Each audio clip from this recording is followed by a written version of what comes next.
Bulletcast for life.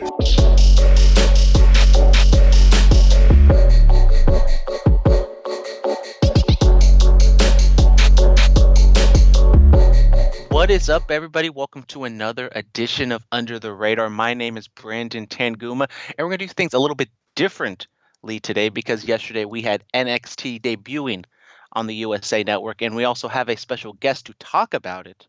We have the Podfather with a 24-carat piece of gold. I don't know. He has all these different nicknames and gimmicks. My lovely co-host on the Bulletcast is invading Under the Radar. Phillip, how are you doing today? Brandon, I'm doing great. I got off work at 7 a.m., haven't slept in about 15 hours. I'm enjoying this lovely milkshake from McDonald's in my estate in Hayward, California. Well, that's lovely. You love to hear it. So let's just jump right into it. Before we talk about NXT, we have some breaking news. We have some stuff that we kind of knew about. AEW trademarking or filing some trademarks early in the year, and it has come out that AEW Dynamite or All Elite Wrestling Dynamite will be the name of their Wednesday night show. Phillip, how do you feel about that name? I feel like, we saw this coming, even though they felt, besides the trademarks, when the AEW logo was released by TNT, you saw the fire. It was just like Nitro. And, of course, TNT, not just Turner Network or whatever, but TNT as in Dynamite, explosives, Nitro, fire, explosives. So we really saw it coming, but I thought it was going to be Wednesday Night Dynamite. But I really don't need to know why they need to name the show. It's just they're one brand that's on the network. I don't get it. Yeah, I understand. I mean, for the longest time, it was just All Elite Wrestling, and now it's All Elite Wrestling Dynamite. It does kind of feel, I think it's a little awkward naming. I think if it was Wednesday Night Dynamite, it would make a lot better AEW Wednesday Night Dynamite. I'm not going to sit here and complain too much about the name. I mean, it's a name. I mean, it's going to be, once we watch it and listen to it a few times over and over and over again, we're just going to be okay with it. So, yes. Let's jump into it. Going head-to-head with AEW on October 2nd will be NXT, and their first ever show on USA Network aired today or yesterday. It was a different type of show because I guess the Suits season finale or series finale is running at the same time, so they had to split it up 1 hour on USA, 1 hour on WWE Network. Phillip, what do you think about this being how they start off the show or they start off the run on USA? Well, I really enjoyed that first hour, man. It was hard-hitting, and Hunter, just his entrance, it was synonymous with the first ever Brooklyn takeover, how he's in the ring, and it's all dark, and then the lights come on, and you see the arena. I love the presentation. It was great. Morrow was phenomenal. He was on point. Beth Phoenix, she even sounded a hell of a lot better from the few times I actually have heard her on commentary. And Nigel McGuinness, he did awesome as well. I mean, there was a lot of stuff about this first hour that really hit home with me, and the prophecy has been fulfilled. Spoiler alert. Let's jump right into it. As always, we have Mauro Ranallo, Beth Phoenix, and Nigel McGuinness on commentary. As you alluded to, a new set. They have like this. I think the commentary desk is by the hard camera. They have like a little stage area where Mauro was standing at the beginning of the show. They have like a new LED Titantron. They have a new kind of rampway. As you said, Triple H was the first thing you saw on television, which I kind of rolled my eyes at, but that's kind of his shtick for NXT. Phillip, what did you think about the whole layout of NXT since it is a little new, a little upgraded? Well, a new layout's always better for these shows when they change networks, like when we had that first brand split back in 2016 for Raw and SmackDown. Raw got a new setup, and SmackDown eventually got a new setup as well. New setup, changed the scenery. Even the little things like that makes the show feel so much better. And especially stuff with like Io Shirai's entrance, how it even popped out even more than her takeover entrance and her past entrances as a heel in the Full Sail Arena. So yes, Io Shirai, the first person to make her entrance in the new era of NXT in the Fatal 4-Way number 1 contendership match for the NXT Women's Championship. We got Io Shirai, Bianca Belair, Mia Yim, and Candice LeRae. I was definitely intrigued to see how they shoot it, how they work, if it was going to be any different compared to WWE. I didn't think anything was really different compared to WWE. The match was only 7 minutes. And there was a commercial break in between. I was hoping that it was going to be like New Japan, where they don't have commercial breaks in the middle and they just shoot the match and that's that. But I can dream. But Candice LeRae pins Mia Yim in 7 minutes to earn her title match against Shayna Baszler. I've been hounding on this. I think Candice LeRae is the best person to beat Shayna Baszler. It's an easy comparison because she's married to Johnny Gargano, but I think she can be the female version of Johnny Gargano if everything is booked correctly. Philip, what did you think about this opening Fatal 4-Way match? This Fatal 4-Way was hot fire. I'm surprised it was only 7 minutes. I really am. I thought it was longer. I thought it was maybe in the 12, 11, 10 mark, something like that. But 7 minutes, it was hot fire. It was hard hitting by Mia Yim and Bianca Belair. Notice how all these women have been contenders for the women's title, except Candice, I believe, right? Correct? Yes? Yes, now she has her first ever opportunity for the women's championship. You know, she could dethrone the quote-unquote female beast of the NXT roster, and I'm very excited for Candice, you know. But this match, it was great. I would have loved to see Io Shirai get another shot. I'm not going to lie to you. I really would have loved that. But all the women, they played their parts extremely well. Yeah, I think definitely Mia Yim and Candice LeRae are kind of the ones you would think would get it because Shayna Baszler is the top heel, maybe in the entire company. And, Io Shirai against Shayna Baszler with Io just turning, it's kind of an awkward heel versus heel matchup. So I kind of thought Candice was the right pick here, and it's going to be interesting to see where they go going forward. We don't have a takeover on the come up. I mean, I think it's like November for War Games is the closest one, but I'm pretty sure they're going to be throwing out this match on the NXT television show sooner rather than later. So after LeRae celebrated, she goes up the ramp and she gets bombarded by the three horsewomen. Nothing really to write home about. Then, after the break, they show the exterior of the Full Sail studio and the video package on Dominic, Dijakovic, and Keith Lee. And that match will take place next week, I believe, on the USA Network. So, Philip, what'd you think about this video package? Being someone who doesn't watch NXT, you don't really know what's going on. How did this video package come across to you? Well, WWE, I mean, we harp on them all the time for bad booking or not having really continuity. One thing they do across the board well is video packages. Dominic Dijakovic, is that it? Yes? Close enough. Oh, okay. I'm sorry. I keep butchering his name. That's okay. It took me like 3 weeks because he was like on a show every other week, so I didn't really get familiar with his name, but I finally got it down after like 2 months. Okay, I'm gonna go back to Donovan Dijak. Him and Keith Lee. I mean, they had that awesome match a couple weeks ago in NXT. The Spanish Fly, everything was great, but the video package was phenomenal. I'm really excited for this match, and hopefully these guys can carry their feud out. Going through NXT for the remainder of their tenure there, and possibly we could see Keith Lee versus Dominic for the NXT Championship. We get clips of Killian Dain's attack on Matt Riddle, and they plugged that is going to be the main event of the WWE Network portion of the show. I think it is a little confusing, I think, for people because they didn't exactly, spell it out early on that, okay, this is the first hour on USA and then go to WWE Network. And I try to watch it before we did our illustrious podcast yesterday, and the WWE Network crashed. It was like I couldn't log in. I did it like 20,000 times. I've been made sure I was doing the right password and everything was right. I check on the Twitter, and apparently NXT crashed the WWE Network. Well, that tells you how much of a hot commodity NXT is to the WWE brand overall. I mean, for the network to crash. I mean, did the network crash when it had the old model before they updated this? I mean, maybe like I know early on, like the first day, it was a little sketch, and I was trying to log on and trying to do some things. And I mean, besides that, I don't really remember any like just nationwide system failure on the WWE Network. Which I mean, we're gonna have to stay tuned and see what the ratings are for NXT to see. Maybe was it like a 500,000 people trying to get on the network? 200,000. We're gonna have to see and what's going on with NXT, how hot it is. It's hot commodity. The network crashed. It's as simple as that. So the second match on the NXT show is Cameron Grimes, my boy, formerly known as Trevor Lee, takes on Sean Maluta. And this match was a simple squash match, very quick, only 5 seconds. Maluta charges at Grimes. He hits him with the double, coup de grace or a little double drop kick or whatever the fuck it's called. You can curse on the show, Philip, if you want. I'm okay. I'm so used to keeping my mouth nice and tight. Plus, I have kids in the house, so I gotta be extra good today. But yeah, the leaping mushroom foot stomp, as I believe it's called. Yeah, this was a 0 for me, and let me tell you why. I'm not a fan of Cameron Grimes in this current incarnation. I loved Trevor Lee; he was great in Impact Wrestling, but I don't know. Is he going for like a country guy gimmick? Like what's going on here, man?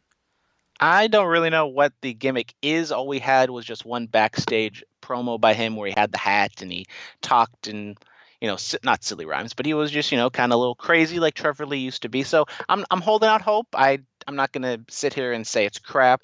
I think Trevor Lee, Cameron Grimes is a fantastic talent, generational talent, one might say, and I think he's going to be really good. I think it depends on how NXT is used. If they're going to be call ups and Adam Cole and Matt Riddle and all these people are going, I think Cameron Grimes is definitely a guy to look for to fill that void on the top tier NXT brand. I mean, I was happy to see that there was squash matches on the show because squash matches are short. This one was only 5 seconds.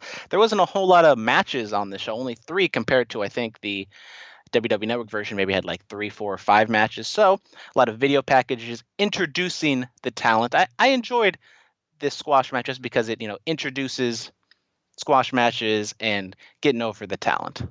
Absolutely. Is Cameron Grimes spitting mad rhymes? I don't think so. Okay. Maybe we'll see that next week. We go back to the commentators and they talk about Velveteen Dream and Roddy Strong. We do a vignette on Damien Priest. So anything on those video packages? Damien Priest, Punishment Martinez. Okay, sure, but Damien Priest not really feeling it, man. Yeah, I mean he's okay. I wasn't really sold on Punishment Martinez to begin with. Maybe he kind of reminds me of Baron Corbin, your boy. I mean it's kind of a similar gimmick. I mean some might say that Damien Priest is a more athletic BC, possibly, but I don't know about all that, man. I'm not really on Damien Priest. He's no Baron Corbin. He's no King Corbin. We'll have to stay tuned and find out. But in the main event of the USA Network portion of the NXT television show, we get the Velveteen Dream taking on Roderick Strong for the NXT North American Championship. And this match goes about 15 minutes. A good match. Strong working over the back of Velveteen Dream for the entirety of the match because he is the messiah of the backbreaker. Get a ref bump. Undisputed Era comes out. We get the whatever finisher for Roderick Strong. Dream kicks out. Place goes crazy. And then Dream trying to make a comeback, but then Adam Cole kicks him. And then we get another finisher from Roderick Strong. And now your new North American champion, Roderick Strong, Undisputed Era, dripped in gold, as Adam Cole said was going to happen earlier on in the year, Phillip. Hey, the prophecy has been fulfilled. Anybody who knows me knows I love Undisputed Era. I'm wearing their shirt right now. They're in the intro every time we do the BC. I'm happy for Roddy Strong. I knew he was more than just a tag team wrestler. I'm excited to see what he's going to do with the North American Championship. But where does the Dream go from here? Possibly we get Dream versus Cole? Possibly. I mean, I think the Velveteen Dream is someone that I think Triple H definitely has his eye on, and a lot of people are saying that he could get called up. I mean, he had the tights that said "Call me up, Vince." I don't know. We still need to figure out what's going to happen with NXT and the call up situation or move up or whatever. But maybe this is a way of getting Velveteen Dream to move up the card because the North American Championship is the mid card. Maybe we can get Velveteen Dream and Adam Cole at War Games. Who knows? It could be I really enjoyed this match. I think the other matches, the women's match was good, but I think this match definitely kind of shit. It wasn't. I don't think I would say it was takeover quality, but it was definitely on the edge of that. Could you say this is better than the usual TV main events we get for Raw and SmackDown, wrestling wise? I could say that because I feel like this match was built up very well. I mean, there's so much television time and so many feuds and matches and stuff that WWE just kind of runs through. And with NXT, I mean, for right now, it's only a 2-hour show. We're going to have to see where they are, 6 months from now if they're still on the USA Network. But I think this was, wrestling-wise, I think it was just as good, maybe even a little bit better what we see on Raw and SmackDown. But I think what definitely puts it over the top is just the storytelling and, the hype for it. I mean, I keep harping on it. They just kind of throw matches out there, no hype. It doesn't take that long to give someone like a 30-second vignette or a 30-second promo, and they did it on this show. I mean, the video package they ran before the match, I think was the same exact one they ran last week, but it's a new audience. You're trying to establish what's going on. And Velveteen Dream, he's very flamboyant, over the top. He's kind of an easy character to understand. And then you have Roderick Strong, who's kind of, bland, and his character is easy to understand. So I thought this was a nice blend of styles in the main event of the USA portion of the show. Going back to Roddy Strong for a second, man. Bland, I don't know if I'd say that now. I mean, when he was on his own before the Undisputed Era took him in, yeah, he was bland. He was trying to go for the old school Ricky Steamboat. I'm a family man. I'm doing this for my family type deal. As you know, Steamboat had that rivalry with Flair back in the day, and that's kind of what they harped on. But yeah, man, I mean, he has a. I don't like to use the word swagger, but I'm going to use it. There's a swagger about him now since he joined the Undisputed Era, and especially now that he has the North American Championship. Roddy Strong's come a long way in character development since joining the Undisputed Era. I definitely agree with that. I wasn't a big fan of Roderick Strong on ROH and his early run in NXT, but he definitely has, found his character. I think bland might be the wrong word to say. He's kind of a straightforward, no nonsense kind of. I mean, he has his little moments, but for the most part, when he gets into that ring, he's the Messiah, the backbreaker. He's trying to hurt you, and then Velveteen Dream's out there with his gloves and Velveteen Dream stuff. Yes. Were you intoxicated by the dream? I'm always intoxicated by the dream. So the show closes on the USA portion with the Undisputed Era with all their titles, flashing the UE sign. And then we go to the WWE Network, and it's basically the same exact thing. Morrow introduces the show. He does some replays on the end of the Velveteen Dream Strong match and the Fatal 4-Way Women's match. And then we get the opening match on the WWE Network. Pete Dunne going up against Arturo Ruas. This match went about 7 minutes, and Pete Dunne wins. Arturo is a Brazilian black belt. He's been on the NXT show multiple times, and this was kind of I wouldn't say a squash match. It was definitely a showcase match for Pete Dunne. Philip, what'd you think about this with Pete Dunne, someone you know, and Arturo, someone you probably don't know? Arturo, those kicks, they were stiff, man. They were real stiff. He has a different look. He's wearing like kick pads and no boots or shoes or anything with the long pants. I dug it. I liked his look. I liked his style. Pete Dunne, he's a badass. I mean, he's out there fucking breaking people's limbs. There we go. The kids left the room, but yeah, man, I really did enjoy this. It was hard hitting. Of course, Pete Dunne was gonna get the win. Of course, he's the bigger star. But what's Dunne gonna do next, man?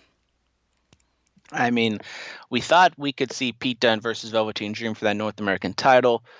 I don't think we're going to – I think they're kind of shifting away from that. I think we can maybe come back around eventually to Dunne and Velveteen Dream. I think that's a great matchup as well. Both of them are baby faces, but I think either one of them could turn heel and, go against the crowd. I mean, Pete Dunne, he's kind of – after that match with the Velveteen Dream and Roderick Strong, kind of spinning his wheels. We don't really know where he's going. He could go to the North American Championship and face Roddy Strong, but he could go against Adam Cole. But apparently we have a number one contendership match for Adam Cole's championship. We will get to that in a little bit. Beth Phoenix hypes up that Dakota Kai will return next week. No word on if it's on the USA portion, WWE Network portion, but Dakota Kai returning from injury, Philip. Are you happy to see it? I know the other guy was a big fan of Dakota Kai. The other guy was. I haven't seen much of Dakota Kai, man. She reminds me of Smiley Kylie Ray. She really does. I'm excited to see Dakota Kai. I really haven't watched her stuff, like I just said. Hopefully she's on the USA portion so I can get that live feel of what she's all about.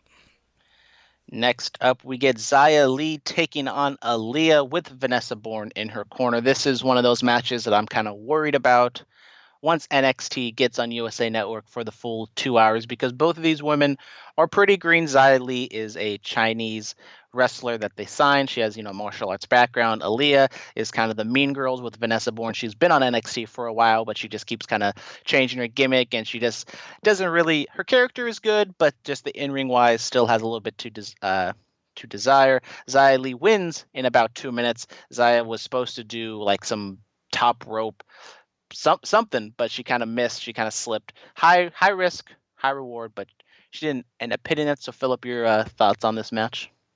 Yeah, I'm glad Zaya's okay. That did not look pretty. Vanessa Bourne, bow, hello. And Aaliyah, I'm surprised she was still with NXT. I didn't know she was still with the company. She's been there for like 5 or 6 years now, so I don't really know if she's found her niche yet. I mean, I guess the bad girls gimmick can be played to death, but it was fine. It was decent. Nobody got really hurt. That's all we can ask for, right? Yeah, so what do you think this means for like when they get to USA Network? I don't know if they want. I mean, this is what's going to have to happen. They're going to have to put people out there who might not be ready for prime time, cable television, but yet that's the kind of the talent they're working with right now. I don't know, man. I'd rather see the what are the other horsewomen's names? Jessica Van Duke and Marina Shafir or whatever. Mar- Jessamine Duke and Marina Shafir, Yeah, I'd rather see them than Aaliyah. I'm not with it. but they're just as green, maybe even a little bit more green than Aaliyah, to be honest with you. Oh, god damn. Yeah, They're getting better, but there's still a long ways to go. put them in a multi-woman match to hide all the flaws. I don't know what to tell you. We get Kushida is going to come up next in action, but before that, well, I guess when they came back from break, Denzel DiGiorno, I almost said DiGiorno, like the pizza, but we'll just call him Denzel. Denzel comes out for his ring entrance to face Kushida, and then before Kushida makes his entrance, Fabian Eichner, Alexander Wolf, and Marcel Barthel from NXT UK's Imperium comes out and attacks poor DiGiorno.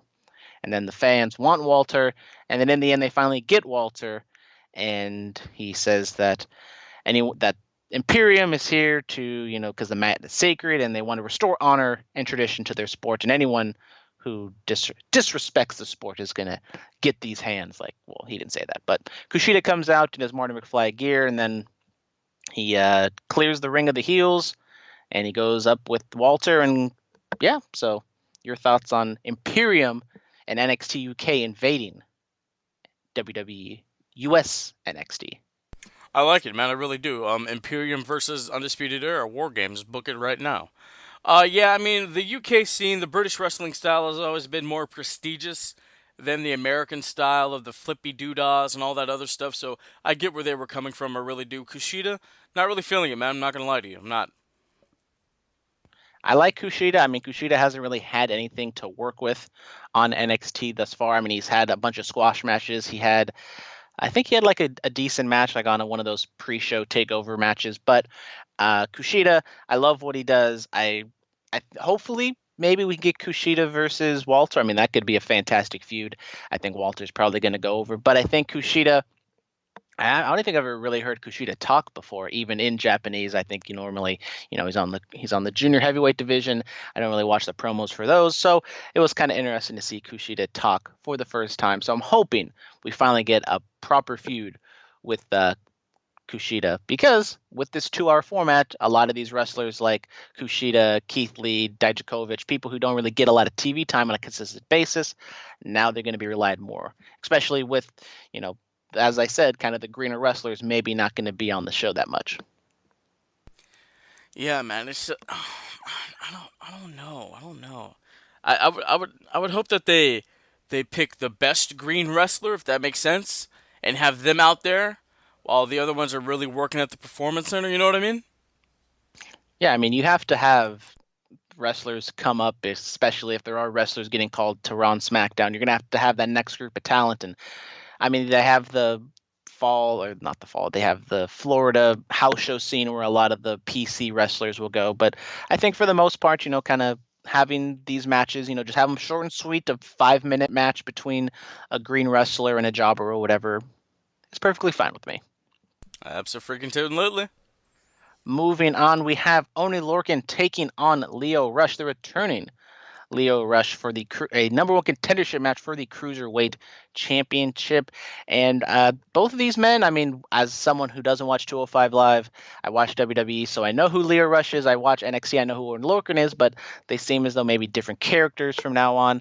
Maybe, I don't know who's heel, who's babyface. I think that kind of hurt the match a little bit for me, but it was really well worked. And in the end, Lio Rush wins in about 11 minutes to become the new number one contender for Jugu Lex Cruiserweight Championship. This was great, man. ONeal Orkin, I've been a fan of his for a few couple months now. He's really been starting to find his niche in WWE, and I've always thought that he was a great wrestler. Him and what was his guy's name? Danny Burch, that little tag team that they had for a little bit. I really dug that. And Lio Rush, he came to collected the number one contendership, took a brief hiatus from WWE, made some music, came back, and I liked how they were working over, though, I think it was the left leg of Lio Rush. Great storytelling there. I'm excited for Leo versus Drew Gulak, man.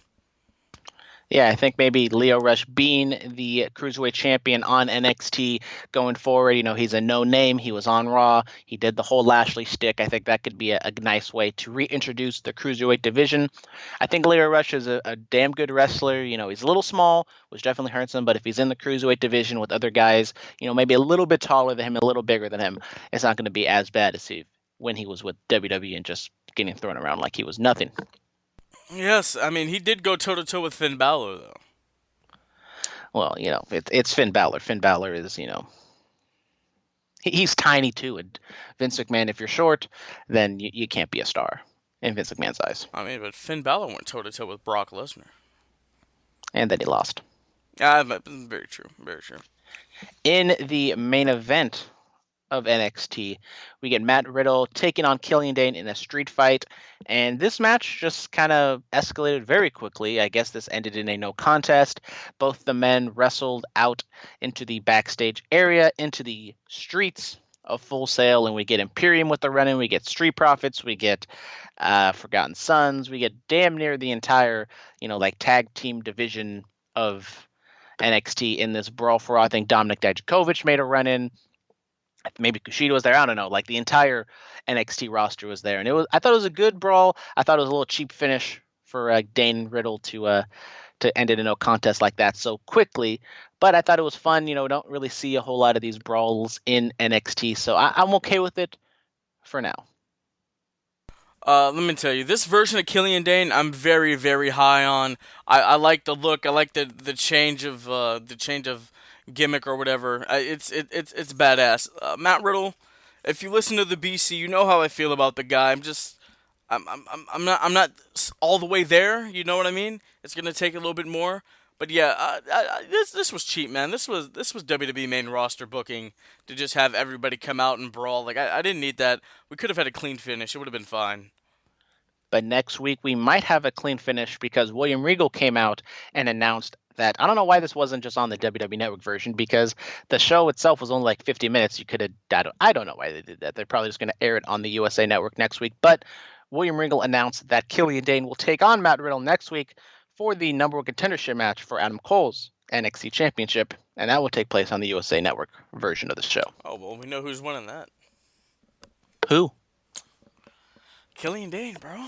Oh, of course, bro. Yeah, bro.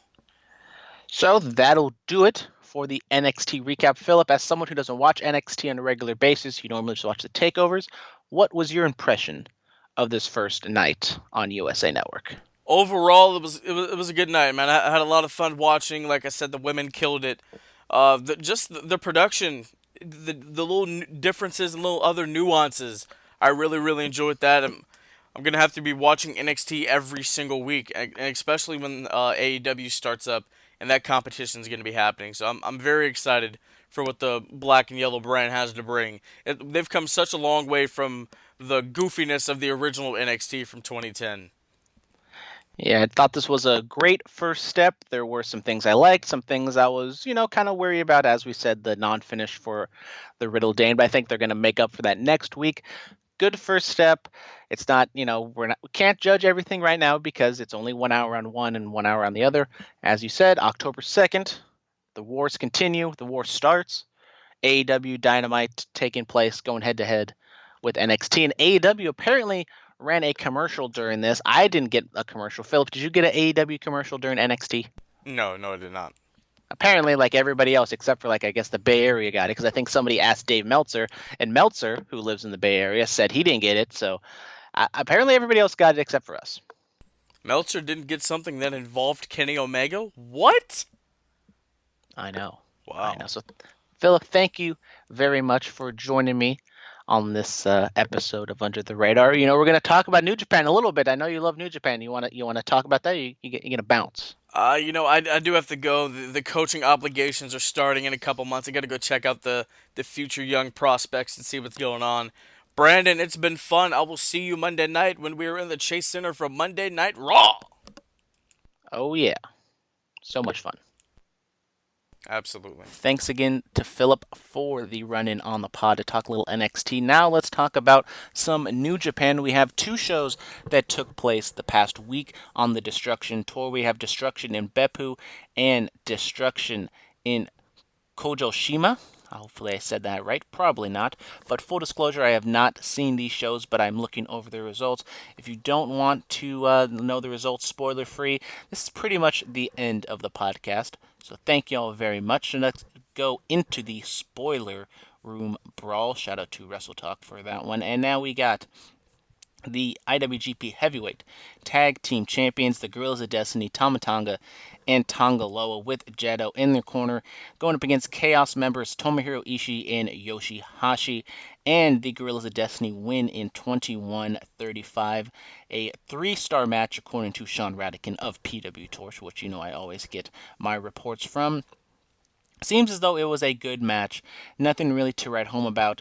But the main event was good in British for the British undisputed. I it helps if I could read. The British undisputed heavyweight championship match of Hiroshi Tanahashi, the champion, defending against Zack Sabre Jr. Both of these men have gone back and forth, and Zack Sabre Jr. captures the British undisputed heavyweight championship at 26:45. A 4.25-star match. So another great match between these two. A series of matches, and now it is tied at 4-4. So you would have to think that this match is going to happen once again. So the finish of this match, we get Tanahashi fired up and went for the Dragon Suplex, but Sabre countered. He went for a pinning combination, but Tanahashi countered it into his own. Sabre kicked out and went for a submission, but Tanahashi got another pinning combination. They went back and forth, and Sabre caught Tanahashi with a leverage pinning combination out of the Cobra Twist position for the win. So a back and forth finish between these two. Definitely not a definitive finish, but a finish nonetheless for Zack Sabre Jr. At the end, Zack Sabre got on the mic and he called the fans dickheads. So good for him on that one. He told them to sit down. He thanked Tanahashi and called him darling. He said the belt is now back where it belongs. He said he buried Tanahashi and pinned him out of the Cobra Twist. He said all the dickheads were in the back and talking about a match for a double champion. Sabre vowed to become IWGP Heavyweight Champion and the IWGP IC Champion. He said he would throw the IWGP IC belt away because it's a waste. So once again, just we got Naito bearing the belt, and now we got Zack Sabre Jr. bearing the belt. So now we have this match, this show, New Japan Destruction in Kojoshima, taking place on Monday, September 16th. I believe that was Monday. I think so. We'll go with Monday.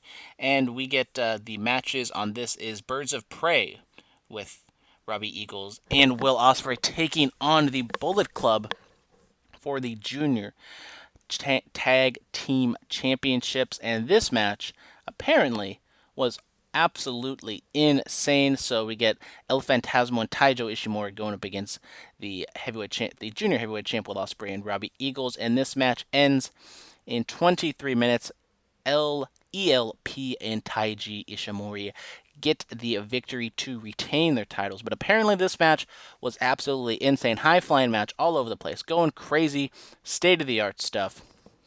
So definitely, I think out of all these matches, that one is one to look out for. I think this show is definitely a match, this show to check out with the two top matches.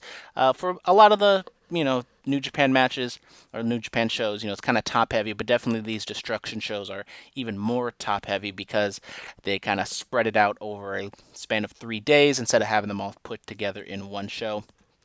So we get, matches we get cards like these where they have the Young Lions Cup, and shout out to Carl Fredericks, who is in the Lions Cup. We get all these tag team matches, but then we get to the big matches, and the big matches deliver, as we will see in the main event of the G1 Climax 29 winner, Kota Ibushi, going up against the never openweight champion Kenta, and the Tokyo Dome rights is on the line. Kenta had his match against Ishii to win the Never Openweight Championship at Royal Quest a few weeks ago, and he had a concussion, pretty severe, pretty apparent, and word was maybe he was not going to be able to get cleared for this, and Kenta obviously had his fair share of injuries in WWE, so sad to see him get another injury. Hopefully he can stay clean. He does, well, not clean, I mean, that's not probably the right word, but you know what I mean. Hopefully he can stay healthy and because once you get up there in age, it's a lot harder to come back from injuries, especially if they're serious ones like a concussion. And Kota Ibushi wins in 26-20 to retain his Tokyo Dome rights. And this was a 4.5-star match. And this match was pretty good. It's probably hard to really get into it because you obviously know that Ibushi is probably not going to lose the briefcase. I don't even know if anyone's ever lost the briefcase, and if so, when was the last one? Because as long as I've been watching New Japan, these matches are kind of they're really good matches, but we all kind of know that the finish that the guy is going to retain the championship or retain the briefcase. And after the match, we get Evil comes down to the ring. He beat Ibushi during the G1, and he told Ibushi that he would beat him and take those Tokyo Dome rights into darkness. And Ibushi got on the mic and thanked the fans after Evil left. He told the fans that if they wanted to, he told the fans that he wanted to say he's home. The fans applauded. He said he promised to win the G1 and come back to Kojoshima. The next promise is he's going to be double champion. He said he wants to bring the IWGP Heavyweight Championship and the IC Championship back to Kojoshima, and the fans applauded. He closed by saying that he would keep his promise in the fans to become a double champ to conclude the promo. So a lot of talk right now about being double champ. What is going to be the matches for the Tokyo Dome shows? Are we going to see a IC versus heavyweight champion at that second night, winner take all? That could be a whole lot of fun. And I mean, all this talk about double champ. We got Naito wanted to do it. We got Ibushi wanted to do it. Even Zack Sabre Jr. throwing his hat into the ring. So maybe we could see like Naito against Zack Sabre Jr. for the IC title night one, and then Ibushi and Okada night one for the IWGP Championship. Winner take all between those two. Hopefully, I mean, for the sake of all men involved, hopefully it's not Naito versus Ibushi, because if those two men are main eventing the Tokyo Dome night two, winner take all championship versus champion, ooh, something bad might happen. I'm not wishing upon it, but I'm being a realist here. And now we get the show that is taking place on Sunday, September 22nd, Destruction in Kobe. And speaking of that IC champion, Tetsuya Naito, that is basically the top match on the show. We get some good tag. We get actually a pretty good tag team match here if they want to deliver. We get Robbie Eagles, Kota Ibushi, and Okada taking on Bushi, Evil, and Sonata. That should be fun. And we also have Hiroki Goto taking on Shingo Takagi in a specials singles match. But in the main event, we get the champion in his first defense. That's what it says. We get Tetsuya Naito taking on Jay White for the Intercontinental Championship. So Jay White was pushed very heavily, winning the B block, and Tetsuya Naito was my pick to win the entire G1, and of course, he did not win. I think this match will be fantastic with all this talk of double champ. I think Naito ends up pulling it out. I don't really know where we see Jay White going into the Tokyo Dome, but I think he's going to be in a prominent position. Maybe he's in some like special match. I don't think he's going to face Jushin Liger or anything like that at the Tokyo Dome. But I think Jay White, if he loses, I'm not going to be worried. I think he's definitely going to be having a push in the future. I mean, Jay White versus Kota Ibushi, if he is like the champ going into the spring of next year, I think Jay White is definitely a contender for that. I mean, Jay White possibly the best heel, not only in the company, but in the entire world right now. I mean, everyone talks about Baron Corbin, everybody hates him, but I think Jay White puts it all together. He gets the crowd to hate him, and he has fantastic matches. And that will do it for me for today. Going to check the Under the Radar mailbag to see if anybody emailed, and you already know that nobody did. Click on the Gmail, and it's loading, still loading, and it is empty. So if you want to be a nice person, email me, ask me anything about NXT, New Japan, whatever your little heart desires. Email me at utrmailbag@gmail.com. That is utrmailbag@gmail.com. gmail.com. You can also slide into the DMs on Twitter. Just leave a little note or just a little side saying this is for UTR. Usually I record on Thursday afternoon Pacific time, about 1 p.m. Pacific time, so 4 p.m. Eastern. What is that, like 9 p.m. British time? Uh, Thank you all very much. Make sure to tune in to my other podcast that I do, Curveballs and Chair Shots, me and Dominic. I believe we're probably going to do it definitely either Friday or Saturday, but it is a big one. It is the 100th episode. We're going to do a whole revamp. We talk about sports and pro wrestling, so if you love sports and pro wrestling, just like I do, definitely go and check that out. We're going to talk about, the Antonio Brown situation continues to evolve. Week 3 NFL picks. And we got a new logo, we got a new theme song, we got all this other stuff going on. So make sure to check that out. Curveballs and Chair Shots. We're on Twitter, we're on Facebook. If you want to subscribe to us, we're on iTunes, Stitcher, SoundCloud, anywhere that you can get your iTunes. Basically, wherever you're getting your podcasts from here for the Bulletcast, you could probably get them for Curveballs and Chair Shots. So thank you all very much for tuning in. Thanks again to Phillip for the quick run-in. Next week, week 2 of NXT, another week of 1 hour on USA, 1 hour on NXT on WWE Network. But then, 2 weeks from today, well, not from today, but 2 weeks, we're going to get the first wrestling war between NXT and AEW. It's going to be a whole lot of fun. Can't wait. Probably the UTR is going to change because I think the Bulletcast is going to be on Thursdays. Maybe I'm going to be on Wednesdays. Who exactly knows? Maybe Tuesdays. But until next time, thank you all very much for tuning in. And as always, goodbye and good night. Bye-bye.